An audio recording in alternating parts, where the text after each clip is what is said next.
So with the latest updates that's come out in the past, let's say 4 months, that they've made it a lot easier for you to acquire the materials, to get crystallization catalysts, to get energy activators, to where you're not running around like a chicken with your head cut off, going to meaningless operations and farming the same two bosses in order to get ion particle accelerators or murky energy residue. They've attached these research materials to rewards. Now, if we look at the sterile lands, hard mode, unknown laboratory, completion, you're probably going to get about 7 murky energy residue. Now, you see that I'm here in my library menu, and I straight from there go to the murky energy residue. I want to do the sterile lands. I see that it's on the map. Okay, I'm going to enter the operation. I click it, and right here, just from that menu, I can see the 7 murky energy residue, and I can start the public operation. But that's not the only thing that I want you to do.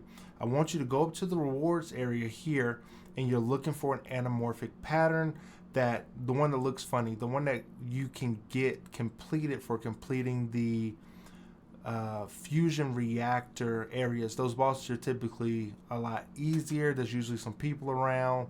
Really doesn't interfere with what you got going on, but you're looking for an anamorphic pattern that you can complete, and that's going to give you the crystallization catalyst blueprint 20% chance.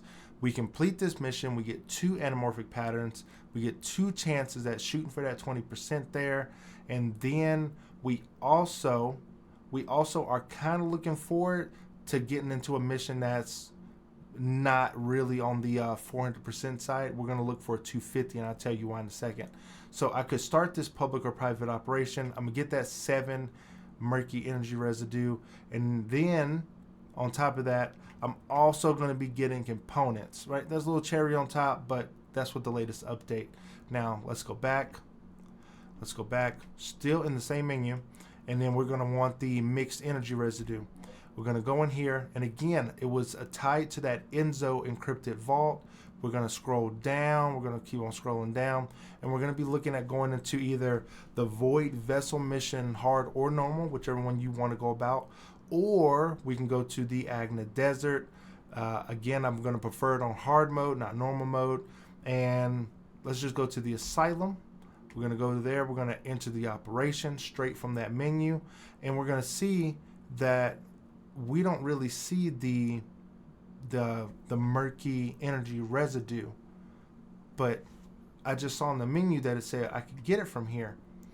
When you see something like this, the mission monster, there's a monster in that mission specifically that is going to drop the mixed energy residue. But if you want a more tangible like area for like seeing what you're going to get for it, either A, you can go in there with an Enzo and go to the encrypted vault, or you go over to the Void Vessel hard mission and you see that you're going to get 2 of the murky energy residue and 2 of the mixed energy residue. Now that's not a lot.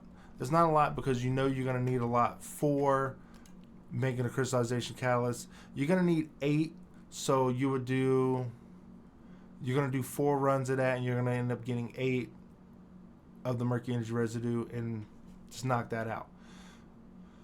Now, when it comes to things like the monochromal biogel, again, that's in a mission directly. We know it's in Echo Swamp. We know it's in the chapel.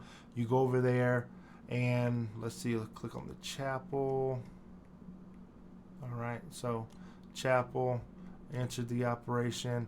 I'm gonna get 18 of those. So again, easy. It's not anything hard to do. Same for the neural circuits.